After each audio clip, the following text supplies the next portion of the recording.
menos sentido, em algum momento de suas vidas.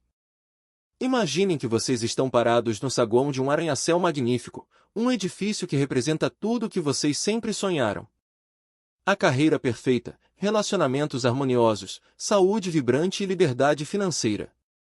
Vocês olham para o painel do elevador, prontos para apertar o botão da cobertura, mas encontram uma placa pendurada na porta que diz: o elevador para o sucesso está quebrado. Você terá que usar as escadas.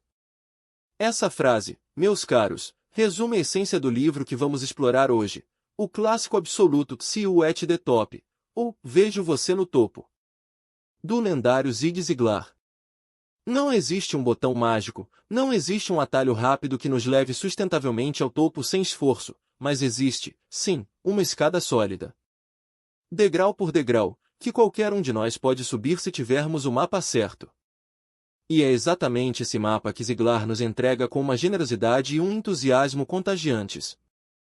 Ao folhear as páginas desta obra, a primeira coisa que nos atinge não é uma técnica de vendas ou um truque de produtividade, mas sim uma filosofia de vida profunda e inabalável que serve como alicerce para todo o resto. Ziglar resume isso numa frase que se tornou seu mantra e que, se vocês levarem apenas uma coisa deste episódio hoje, que seja isto: você pode ter tudo o que quiser na vida, se apenas ajudar um número suficiente de outras pessoas a conseguirem o que elas querem. Pensem na profundidade disso por um instante. Pois isso inverte completamente a lógica egoísta que muitas vezes vemos no mundo corporativo ou na competição desenfreada do dia a dia, onde somos ensinados a acumular, a proteger o que é nosso e a subir pisando nos outros, mas Ziglar nos diz que o verdadeiro segredo, a chave mestra que abre todas as portas, é o serviço, é a doação. É a compreensão de que o seu sucesso é um subproduto direto do valor que você adiciona à vida de outra pessoa. E para começarmos essa subida pela escada, precisamos pisar firmemente no primeiro degrau, que Ziglar identifica como a autoimagem. E é fascinante como ele aborda isso, não como uma vaidade superficial, mas como a raiz de todos os nossos comportamentos. Ele nos conta histórias intrigantes, como a de um homem que era um artista talentoso, um gênio com as mãos, capaz de desenhar com uma precisão fotográfica, mas que usou esse talento não para criar obras de arte que inspirassem o mundo, mas para falsificar dinheiro. Ziglar usa exemplos assim para nos mostrar que não importa quanto talento ou habilidade técnica você tenha, se a sua autoimagem, se a maneira como você se vê por dentro, for a de alguém desonesto, ou a de um fracassado, ou a de alguém que não merece coisas boas, você inevitavelmente sabotará seu próprio sucesso. É como se tivéssemos um termostato interno que regula o nosso desempenho baseando-se em quem acreditamos ser. E se você se vê como uma pessoa que sempre chega atrasada ou que nunca tem dinheiro, seu subconsciente trabalhará incansavelmente para provar que você está certo, criando circunstâncias que validem essa crença limitante. Ziglar nos convida a fazer um check-up do pescoço para cima, uma expressão que ele adorava usar, para limparmos as teias de aranha do pensamento negativo. Ele narra, com aquele seu jeito de contador de histórias nato, o caso de pessoas que entram numa loja de departamentos e, ao passarem por um espelho, nem sequer conseguem olhar nos próprios olhos, ou daquelas que, ao receberem um elogio, imediatamente o rejeitam, dizendo coisas como: ah, é só uma roupa velha ou foi sorte, diminuindo a si mesmas. O autor insiste que para subir ao topo, você precisa estar confortável na sua própria pele, você precisa aceitar que foi criado para a grandeza, e não para a mediocridade. Ele nos lembra de que Deus não cria lixo, e que cada um de nós possui sementes de grandeza, mas essas sementes precisam de solo fértil para crescer. E esse solo é uma autoimagem saudável e positiva. Caminhando suavemente para o próximo degrau dessa escada, encontramos o tema das relações com os outros. E aqui a coisa fica ainda mais interessante porque está intrinsecamente ligada ao degrau anterior. Ziglar argumenta que a maneira como tratamos os outros, na verdade, um reflexo direto de como nos sentimos sobre nós mesmos. Se você está em paz consigo mesmo, se você se valoriza, você tende a ver o valor nos outros, a tratar o garçom, o porteiro, o CEO e o cliente com o mesmo nível de respeito e dignidade. Ele conta a história de um homem que, ao chegar em casa cansado do trabalho, é recebido pelo filho pequeno que corre para abraçá-lo, mas o pai, estressado e irritado consigo mesmo por problemas no escritório, empurra o menino e grita com ele. Mais tarde, sentindo-se culpado, ele percebe que não estava com raiva do filho, mas sim projetando sua própria frustração interna. A lição aqui é clara: para ter relacionamentos saudáveis, que são vitais para qualquer tipo de sucesso duradouro, precisamos primeiro curar a relação que temos com a pessoa que vemos no espelho todas as manhãs. E falando em olhar para o futuro, chegamos ao terceiro degrau fundamental: os objetivos. Ziglar é famoso por dizer que, se você não sabe para onde está indo, qualquer lugar serve, mas ele vai além do clichê. Ele nos conta sobre a importância de escrever os objetivos, de torná-los específicos. Imaginem um jogo de futebol onde não existem as través do gol. Como os jogadores saberiam onde chutar? Como saberiam se marcaram um ponto? Como saberiam quem venceu? A vida de muitas pessoas é assim: elas correm de um lado para o outro, ocupadas, suando a camisa, gastando energia. Mas nunca marcam um gol porque nunca definiram onde o gol está. Ziglar nos ensina que atividade não é a mesma coisa que realização. Você pode estar correndo em círculos e estar muito cansado, mas não ter saído do lugar. Ele sugere que devemos ter objetivos grandes, mas divididos em passos pequenos e diários. Como o exemplo daquele vendedor que queria bater o recorde da empresa e, em vez de focar apenas no número final do ano, focou em fazer a melhor apresentação possível naquele dia, naquela hora, para aquele cliente. É a soma desses pequenos hojos bem vividos que constrói um amanhã de sucesso. Agora, preparem-se, porque vamos entrar num dos tópicos mais apaixonantes de Ziglar, o quarto degrau, a atitude. Ele fala muito sobre o pensamento fedorento, sim. É uma tradução livre para stinking thinking, que é aquela negatividade crônica que contamina tudo ao redor. Mas o que eu acho brilhante na abordagem dele é que ele não prega um otimismo cego ou ingênuo, do tipo que ignora a realidade. Pelo contrário, ele fala sobre a atitude como uma escolha consciente de como reagir ao que nos acontece. Ele usa o exemplo de pessoas que, diante de um dia chuvoso, reclamam que o tempo está horrível, enquanto outras veem a chuva como necessária para limpar o ar e regar as plantas. A chuva é a mesma, o evento é neutro, mas a atitude dita a experiência.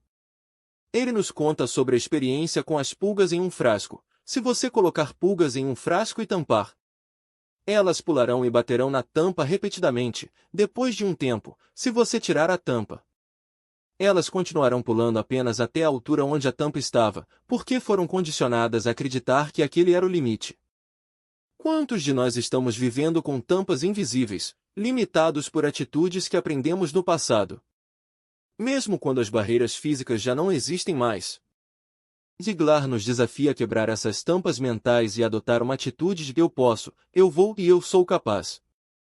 E isso nos leva a um ponto crucial, talvez o coração pulsante de toda a filosofia do livro, que é o quinto degrau, o trabalho. Aqui, Ziglar nos presenteia com uma das metáforas mais poderosas e visuais de toda a sua carreira, a história da bomba d'água manual.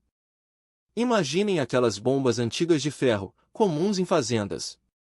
Ziglar conta a história de dois amigos que estavam com muita sede e encontraram uma dessas bombas.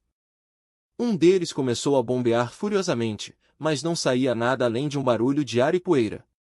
Ele estava quase desistindo, frustrado, quando o outro amigo lembrou que, para aquela bomba funcionar, era preciso cevar a bomba, ou seja, era preciso colocar um pouco de água nela primeiro para molhar as vedações de couro lá embaixo e criar a sucção necessária. Eles tiveram que gastar a pouca água que tinham no cantil para despejar na bomba e continuar bombeando com força, sem garantia imediata de retorno. Essa história é uma alegoria perfeita para a vida. Muitas pessoas querem o sucesso, querem o dinheiro, querem o reconhecimento. Mas elas ficam paradas diante da bomba da vida esperando que a água jorre antes de fazerem qualquer esforço. Elas dizem: Senhor chefe, aumente meu salário e aí sim eu começarei a trabalhar duro. Ou o senhor lareira, dê-me calor e depois eu colocarei a lenha. Mas a vida não funciona assim. Você precisa colocar algo primeiro. Você precisa suar, precisa investir, precisa bombear, bombear e bombear, muitas vezes sem ver uma única gota de resultado por um longo tempo. E o momento crítico, diz Ziglar, é justamente quando você está cansado, quando seus braços doem de tanto bombear e nada aconteceu ainda. É nesse momento que a maioria das pessoas desiste, a poucos segundos de a água começar a jorrar. Mas se você persistir, se você continuar bombeando com fé e esforço, de repente a água vem, e ela não vem em gotas, ela vem em um fluxo abundante. Fresco e inesgotável, tanto que você nem precisa mais fazer tanta força para mantê-la fluindo. Essa é a lei da recompensa. O esforço concentrado no início gera um momento de inércia que sustenta o sucesso a longo prazo. Não existe almoço grátis, não existe elevador, você tem que subir as escadas e tem que bombear a alavanca. Mas o que nos mantém bombeando quando os braços doem e a água não vem? É o sexto degrau, o desejo. Não é apenas querer algo, é um desejo ardente, uma paixão que queima por dentro. Ziglar nos apresenta histórias de superação inacreditáveis, como a de David Lofschick, um garoto que nasceu com paralisia cerebral severa. Os médicos disseram que ele nunca andaria, nunca falaria direito, que seria dependente para sempre. Mas David tinha um desejo, e seus pais tinham uma fé inabalável. Eles não aceitaram o diagnóstico como um destino. Eles trataram David não como um inválido, mas como um campeão em treinamento. Ziglar narra como esse garoto fazia milhares de flexões, como ele andava de bicicleta caindo e levantando, até dominar o movimento. O gigante da doença era assustador, como o Golias da Bíblia, mas o desejo de David era pedra em sua funda. Ele não apenas aprendeu a andar, ele se tornou um fisiculturista, um homem de negócios de sucesso. Essa história nos prova que o tamanho do seu problema nunca é maior do que o tamanho do seu desejo de vencê-lo. A mediocridade é o resultado de um desejo morno, enquanto a excelência é forjada no fogo de uma vontade que não aceita não como resposta. À medida que nos aproximamos do final desta análise, é impossível não notar como todos esses degraus estão interligados. Você não pode ter um desejo ardente se sua autoimagem for fraca. Você não conseguirá trabalhar duro na bomba d'água se sua atitude for pessimista. Você não alcançará seus objetivos se não souber se relacionar com as pessoas que encontrar no caminho. É um sistema integrado, uma escada onde cada degrau suporta o próximo. Ziglar enfatiza muito a importância da integridade e do caráter em todo esse processo. Ele alerta sobre os perigos dos atalhos morais. Você pode até conseguir dinheiro rápido enganando alguém, mas você nunca terá sucesso no sentido pleno da palavra. Porque o sucesso inclui paz de espírito, inclui dormir bem à noite, inclui olhar nos olhos dos seus filhos sem vergonha. A verdadeira riqueza não é apenas o que você tem no banco, mas quem você se tornou no processo de adquirir esse capital. Ziglar também toca num ponto sensível sobre o ambiente. Ele nos avisa para termos cuidado com o que deixamos entrar em nossas mentes. Ele compara nossa mente a um jardim. Se você plantar flores, terá flores. Se plantar ervas daninhas, ou se simplesmente não plantar nada, as ervas daninhas crescerão sozinhas. Nós precisamos ser os guardiões dos portões de nossas mentes, filtrando a negatividade, as notícias ruins, as fofocas. E nutrindo nosso intelecto com livros inspiradores, áudios educativos e a companhia de pessoas que nos elevam. Ele chama isso de dieta mental. Assim como você não esperaria ter um corpo saudável comendo lixo todos os dias. Não pode esperar ter uma vida de sucesso alimentando sua mente com lixo emocional e intelectual. E, voltando àquela frase inicial sobre ajudar os outros, Ziglar fecha o ciclo mostrando que o topo não é um lugar solitário. A imagem do topo da montanha muitas vezes é vista como um pico estreito onde só cabe um, mas na visão de Ziglar, o topo é um platô vasto, onde há espaço para todos que estiverem dispostos a fazer a escalada. E a beleza disso é que, para você se manter lá em cima, você precisa continuar ajudando os outros a subirem. A mão que você estende para puxar alguém para cima é a mesma ação que firma o seu próprio pé no chão. É uma dinâmica de abundância, não de escassez. Quando você encoraja um colega, quando você serve um cliente com excelência, quando você é um cônjuge amoroso e apoiador, você está, na verdade, pavimentando sua própria estrada com ouro. Portanto, meus amigos, ao encerrarmos este episódio, quero convidá-los a olhar novamente para aquela escada. Talvez você esteja parado no primeiro degrau, lutando contra uma autoimagem negativa. Talvez você esteja no meio do caminho, bombeando a água com força e pensando em desistir porque o resultado ainda não apareceu. Ou talvez você já esteja vendo o horizonte se abrir. Não importa onde você esteja, a mensagem de Zig Ziglar é clara e urgente: continue subindo. Ajuste sua atitude, refine seus objetivos, trabalhe com integridade, acima de tudo, procure alguém hoje que você possa ajudar. Não espere o elevador ser consertado, ele não vai ser. A força está nas suas pernas, na sua mente e no seu coração. Levem essas lições para a semana de vocês. Pratiquem a regra de ouro. Olhem para o espelho e vejam o campeão que existe ali. E lembrem-se, o sucesso não é algo que você persegue, é algo que você atrai pela pessoa em quem você se torna. Muito obrigado por me acompanharem nesta análise de See You at the Top. Espero que essas palavras tenham servido como a água que ceva a bomba da sua própria vida, iniciando um fluxo de abundância que nunca mais vai parar. Um grande abraço, continuem firmes na subida, e como diria o nosso mentor de hoje, vejo vocês no topo.